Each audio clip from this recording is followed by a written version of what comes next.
Y gracias por acompañarnos en este espacio de mucha información, mucho análisis y también entrevistas como la de el día de hoy.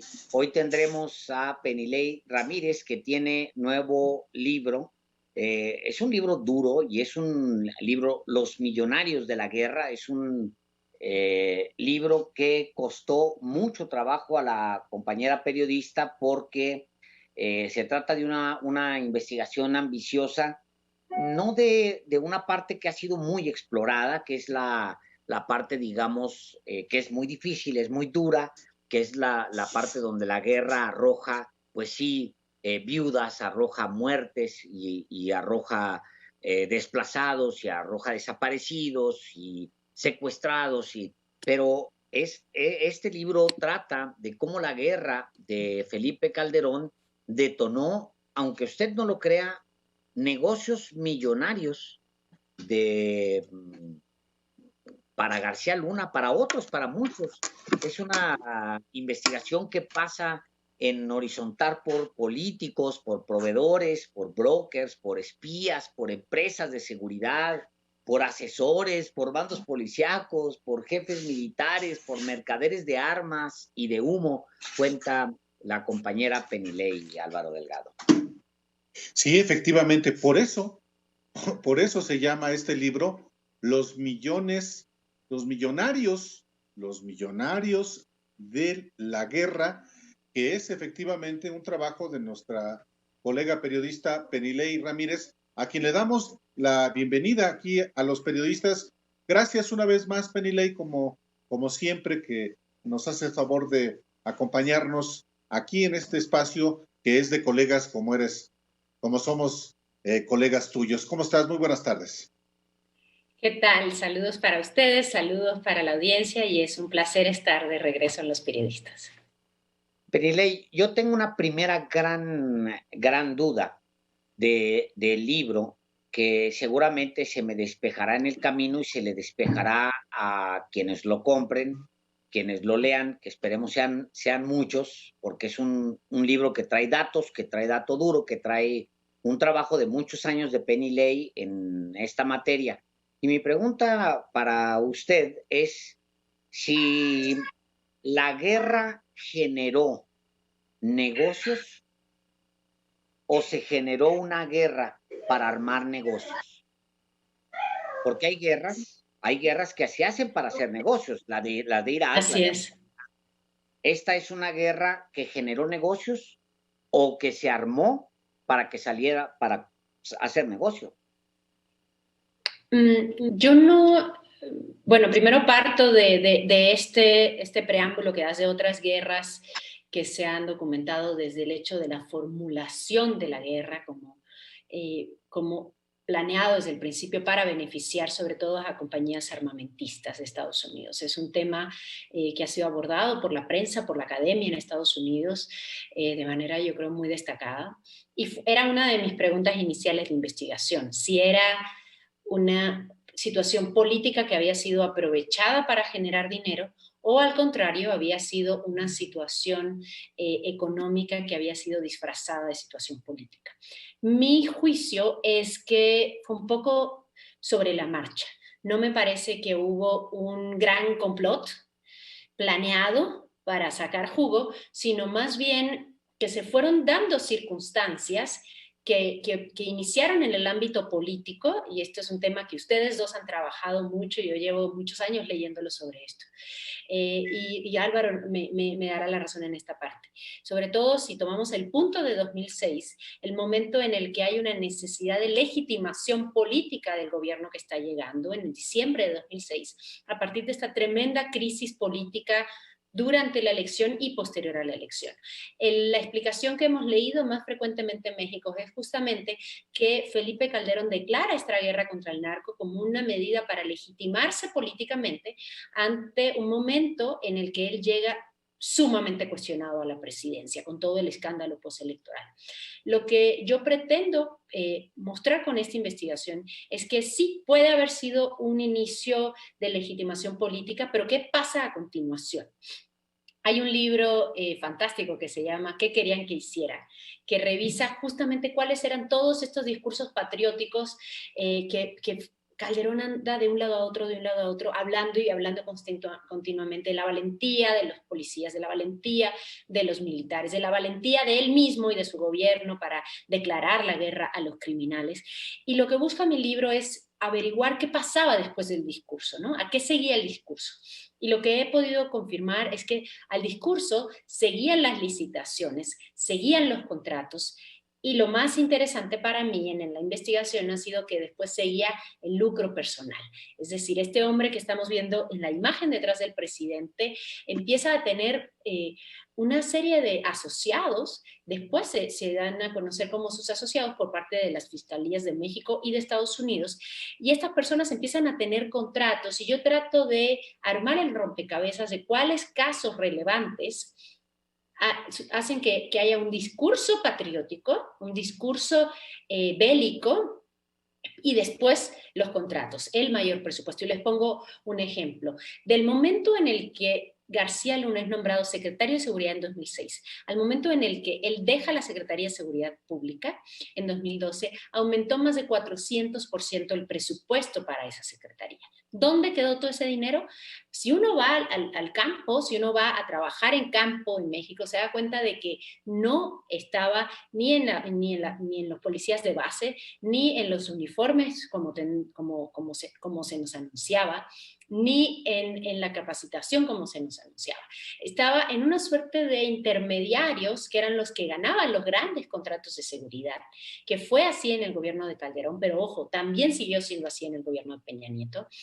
Y estos intermediarios de seguridad eran los que finalmente lograban los grandes contratos, los grandes dineros que sí se denunciaban en su momento. Es decir, sí hay trabajo periodístico de esos años haciendo hincapié en la alarmante forma como estaba aumentándose el presupuesto, y al mismo tiempo lo que busca la investigación es encontrar cómo este dinero termina sobre todo en una red de 84 compañías que fueron desplegadas en el mundo, que pasaban por Panamá, pasaban por Florida, pasaban por Delaware, por Colombia, y que terminaban incluso en Taiwán. García Luna incluso se hizo una compañía en Taiwán. Y lo que están haciendo ahora las investigaciones federales, tanto en México como en Estados Unidos, es justamente trazar la línea que iba desde el gobierno hasta la fortuna de este funcionario, buscando precisamente que esa línea se extienda hasta el alegato principal contra García Luna en Estados Unidos, que es el dinero de los presuntos sobornos de los traficantes. Entonces, la aspiración del libro es seguir la ruta de todo este dinero y seguir la pista de varios trabajos que algunos colegas, incluido Álvaro, hicieron en su momento tratando de buscar cómo se sucedía la fortuna de estos funcionarios de manera que no concordaba con sus ingresos como servidores públicos. Penilei, hay, por ejemplo, en el caso específico de Genaro García Luna, hay un personaje clave ahí, poco explorado, creo yo, que es el oficial mayor de la Secretaría de Seguridad Pública. Pero además de García Luna y sus cómplices, asociados, ¿quiénes son otros millonarios de la guerra? Bueno, el libro busca explicar justamente eso. Hay todo un sistema que pasa por los proveedores de seguridad, y no solamente se queda en México. Hay toda una parte del libro que también habla de quiénes son esas empresas proveedoras de seguridad. Pensamos regularmente en las empresas en México, ¿no? En los funcionarios en México. Yo hago mención, por ejemplo, de los proveedores centrales de Sedena en su momento, algunos casos de los que se habló también en la prensa en algunos años, como Gustavo Cárdenas, como Susumu Asano, como incluso Jaime Camil. Pero más allá de ese ámbito, que es un ámbito local, también pongo hincapié, y van a verlo en uno de los capítulos está muy desarrollada esa parte, cómo grandes empresas de Israel sobre todo y de Estados Unidos obtenían estos grandes contratos directamente con el gobierno mexicano o a través de la Iniciativa Mérida. Cómo estas grandes empresas, algunas empresas de las más importantes de Israel, que fueron fuertemente cuestionadas también en otros países, pero también los proveedores de sistemas de vigilancia como Pegasus, como NightStrack, Estos grandes conglomerados empresariales empezaron a tener una presencia cada vez mayor en la región, y aquí en el libro también hablo del caso de Panamá y el caso de Colombia, con información inédita, porque el libro no es solamente sobre México, es una exploración regional de cómo estos mercados se han ido abriendo y cómo el hecho de que todos los funcionarios de distintos niveles pretendan hacer cada vez más cantidad de contratos y contratos y contratos hace que los estados nacionales, pierdan un poco de control sobre qué está pasando. Y hay un debate en el que se cruza el trabajo que está haciéndose desde algunos de estos países, también con el que se está haciendo desde Estados Unidos, que es qué tanta responsabilidad tienen estos grandes conglomerados de seguridad. No el ámbito local en el que nos estamos enfocando, sino estos grandes conglomerados de Israel, de Estados Unidos, que cotizan en bolsa, que están en juicios en Estados Unidos. Aquí tenemos un caso muy destacado de un juicio del gigante WhatsApp contra esta empresa NSO que fabricaba el sistema Pegasus.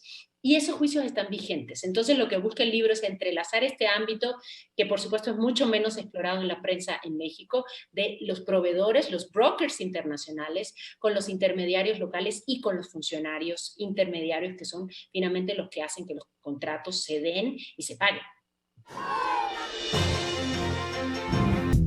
Brincan a estos conglomerados privados para formar fuerzas privadas que son las que finalmente libran ciertas guerras para los estados nacionales, que esa es, digamos, una ruta que no terminó de darse o no terminamos de ver, porque te pregunto, Penilei, no hay contratos para estos grupos que operen armados en México. Esos contratos no sé si existan. Si hay, por decirte, un conglomerado que puede aportar fuerzas a 2,000 individuos armados entrenados a Afganistán, pueda haberlas aportado a México. Esas aportaciones no las tuvimos, ¿o sí? Hay una parte en el libro en el que yo hago referencia justamente a estos suertes de brokers, como les llamo, y explico cómo sí hay digamos, un modus operandi repetido de que estos personajes que pertenecían a la DEA, al FBI, al Army, terminan volviéndose una suerte de consultores de seguridad. ¿Y qué servicios dan estas consultorías de seguridad? Hay dos contratos muy destacados sobre el caso de García Luna que me parece que revelan esto. Hasta ahora pensábamos que García Luna, ¿se acuerdan? Llegó a Estados Unidos y puso una consultora de seguridad y eventualmente tuvo contratos, ¿no? Lo que revela el libro es que tuvo un primer contrato una semana después de dejar la administración. Es un contrato que se triangula a través de Panamá, de $50,000 mensuales de sueldo. Y en 2015 le dan otro contrato de $160,000 mensuales. $160,000 mensuales de sueldo es lo que ganaban varios CEOs de grandes conglomerados en Estados Unidos. Por eso lo que decía es que se entrelaza con otra de las cosas que usted está diciendo, Alejandro, que es parte de las acusaciones en Estados Unidos están buscando también la ruta del dinero y hablan de un grupo que el gobierno de Estados Unidos le llama Seguimiento 39, que era una suerte de gran compañía que lo mismo podía hacer que los traficantes de droga obtuvieran un buen contacto para traer la droga desde Colombia, pero también para ingresarla a Estados Unidos y para distribuirla en Estados Unidos. Era como una suerte de hub de servicios. Vemos eso por una parte, pero por otra parte vemos que la empresa de la cual los socios de García Luna eran representantes en México es la misma empresa que está contratada en Arizona para construir el muro famoso de Trump. Y es la misma empresa que construyó el muro en Gaza. Y es la misma empresa que estaba bajo investigación en otros países por espionaje a periodistas, por espionajes a activistas. De manera que lo que pretende el libro es mostrar que la guerra no solamente son los vendedores de armas, sino de todos estos sistemas de seguridad que además han servido, y lo cito en el libro, según varios informes internacionales, para espiar a periodistas, para espiar a activistas, para espiar a opositores, y aquí es muy destacado el caso de la investigación que se llevó a cabo en su momento en Panamá contra el expresidente Ricardo Martín. Lo menos que pretendía yo era hacer un libro que fuera números y números y empresas, sino contar una historia, ¿no? De manera que la gente pudiera sentirse identificada con una narración. Y, por ejemplo, en uno de esos momentos Alexis Weinberg se casa. y una de las personas que estuvo en la boda me dijo, había $150,000 en flores. O sea, las fotos de la boda, que estaban además en sus redes sociales, que están publicadas como anexos en el libro, es un techo completo tupido de flores, todo el salón. El momento en el que le pide matrimonio a su esposa es en un crucero con fuegos artificiales. Y yo lo que trataba era de aterrizar eso a qué estaba pasando en México. Entrevisté a Lucía de Los Ángeles, la fundadora del colectivo Solicito.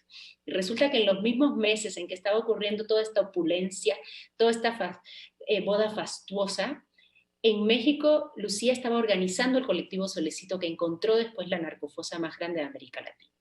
Entonces, estas dos historias que corren en paralelo y que normalmente no se relacionan en el periodismo mexicano, lo que busca mi investigación es relacionar a los ganadores y a los perdedores, pero también a los grandes ganadores que están en Israel, que están en Estados Unidos y que sobrepasan a estos políticos y a estos empresarios locales. Bueno, habría una tercera cara de ese mismo momento, que es la cara de lo que se estaba desarrollando en ese preciso momento, en esas mismas semanas, en Los Pinos, donde había un presidente en ese momento en funciones, porque pues sí, vemos los efectos de la guerra, vemos al otro gastándose $150,000. Las ganancias de la guerra. Y había un personaje en Los Pinos tomando determinaciones. Y ahí esa es mi pregunta, Penilei, porque si hay funcionarios metidos, si hay grandes conglomerados internacionales, si hay contratos, si hay recursos públicos, me resulta muy difícil creer que Felipe Calderón no sabía de todo eso, de todo el negocio que se estaba haciendo ahí, Penilei. Felipe Calderón parece ser el hombre experto en no saber, ¿no? En no enterarse. O sea, no se enteró. Hay algo que yo cito en mi libro, que es las investigaciones que hizo Álvaro en esos años de cómo agranda la casa, compra otro terreno y luego otro terreno. ¿Recuerdas, Álvaro? Y construyen este pequeño edificio en su propio terreno.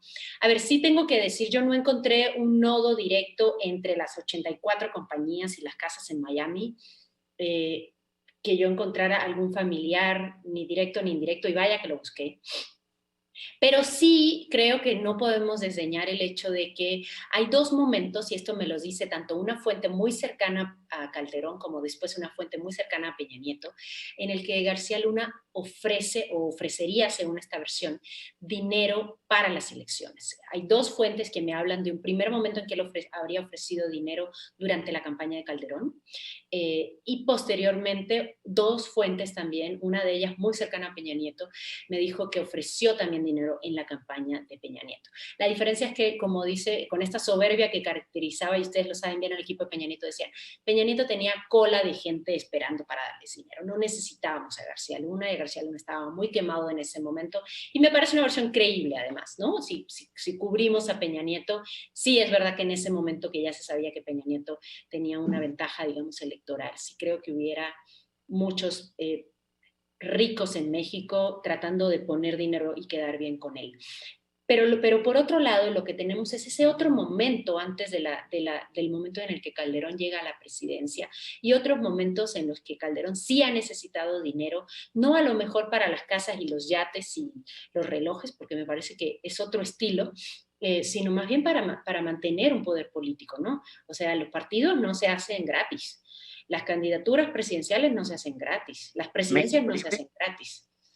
Pues una parte en el libro yo sí estoy diciendo que está cuestionado México Libre, incluso en este año. Yo cito la investigación que se realizó en este año y digo, no hemos encontrado un nexo, pero hay una. Incluso publiqué, cuando estaba en esa parte del libro, publiqué una columna y la respuesta de México Libre a mi columna fue muy dura, diciendo que yo no entendía nada, ¿no?, de lo que estaba publicando el tribunal. Entonces, mi apuesta en el libro es pensemos un poco fuera de la caja, de buscar las casas y los yates y los ranchos, porque hay políticos que su aspiración no es acumular patrimonio, sino acumular y mantenerse en el poder, y me parece que ese puede ser un ángulo de investigación que, insisto, y no es porque Álvaro esté aquí, porque así está citado en el libro, y me parece que Álvaro ha hecho uno de los trabajos más destacados en ese sentido, en buscar cuáles pueden ser esas otras aspiraciones. Es importante decir, hasta ahora ni el presidente Calderón ni nadie de su equipo, además de García Luna, han sido mencionados en los juicios,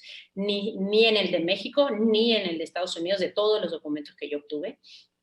Solamente fue mencionado, como sabemos, en los primeros alegatos del juicio del Chapo, pero no hay ningún documento hasta ahora, en todos los que revisé, que apunte a Calderón.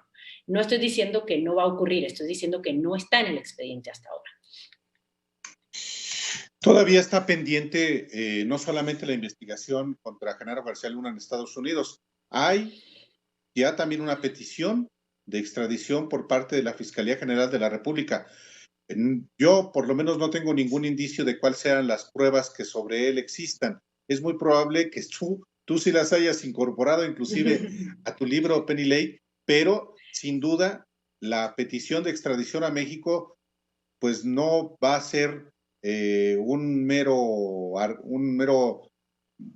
una mera argucia política. Si ya se la formuló formalmente el gobierno de México a Estados Unidos, es porque es muy probable que tengan elementos sólidos. Sí, yo no tuve acceso a la solicitud de extradición porque además es muy reciente, pero sí tuve acceso a la investigación en la que se basa la solicitud y sí puedo decir que en el capítulo 4 del libro en concreto van a encontrar la historia de esos 27 millones de los que se habla ahora en la solicitud de extradición y un ejercicio periodístico que hice, porque además, y quiero decirlo en este espacio, el libro busca hacer un poco una suerte también de guía para los chicos que están estudiando periodismo, que están empezando en periodismo, de por dónde seguir, ¿no? Cómo ir. Como yo llevo tantos años en esta investigación, hay momentos incluso en que me pongo yo en la escena y cuento, en este momento hice esta pregunta, en este momento fui a tal lugar, en este momento se cayó mi casa después de que yo mandé un correo a García Luna, porque la última cosa que hice antes de que se cayera la casa fue mandar un correo a García Luna y un poco mostrarle a quienes lo lean y se interesen en el trabajo periodístico que este tipo de historias no sucede de un día para otro, ¿no? Que hay una construcción. Agrego que fue por el sismo, Penny Lane, porque si no se va a quedar como que se te cayó la... Sí, el 19 de septiembre de 2017 yo vivía en la colonia Roma, mi casa resultó destruida y la última cosa que yo hice antes de que ocurriera el sismo fue enviar un correo a García Luna preguntándole por estos mismos temas. Lo recupero un poco en el libro, un poco pensando en que la gente, por lo que decía, ¿no? Yo no quiero matar de aburrimiento a los lectores, ni a que sea un expediente de compañía 1, 2, 3, 84, ¿no? Sino que ellos entiendan, y me parece que así ha sido los comentarios que he recibido hasta ahora de los lectores son, no puedo parar de leer, es una historia apasionante y terrible. Y lo que yo espero es justamente que pueda llegar a un público amplio, no especializado, y pensar en acercar a ellos estas historias que hemos trabajado mucho en la prensa y que a veces tienen una complejidad técnica y nuestra obligación, yo creo, es llevarla a un lenguaje mucho más accesible para que las personas que se interesen, pero que no tienen por qué enterarse de toda esta parte técnica, lo disfruten y se indignen con la narración. Penny Lane Ramírez, como siempre, un gusto que estés con nosotros aquí en Los Periodistas. Muchísimas gracias. Y muchas gracias. Si me permiten un momentito más, hay un tema último que quiero destacar que no lo he dicho en ninguna entrevista previa y es, hay una parte inédita en el libro que creo que hay que poner mucha atención, que es un sistema de centros de investigación que se anunció por parte del CISEN en el gobierno de Peña Nieto, y lo que yo encuentro en el libro es que no hay ninguna evidencia de que esos centros realmente hayan funcionado como se dijo que funcionarían. Correcto. Y ahora están en las investigaciones como buena parte del dinero que terminó en estos millonarios de la guerra. Uy, qué interesante. Penny Lane, muchísimas gracias una vez más por estar aquí en este espacio de Los Periodistas. Y ya nos veremos, seguramente el libro está vendiéndose bastante bien. Yo no lo tengo todavía, lo voy a leer en estas vacaciones sin ninguna duda. Gracias, Penny Lane. Muchas gracias a todos y deseo que lo disfruten. Gracias, buenas noches. Buenas noches. Listo, ya. Gracias, Penny Lane. Penny Lane, muchísimas gracias. Gracias, ojalá que lo disfruten y sí, yo sí creo que lo de México.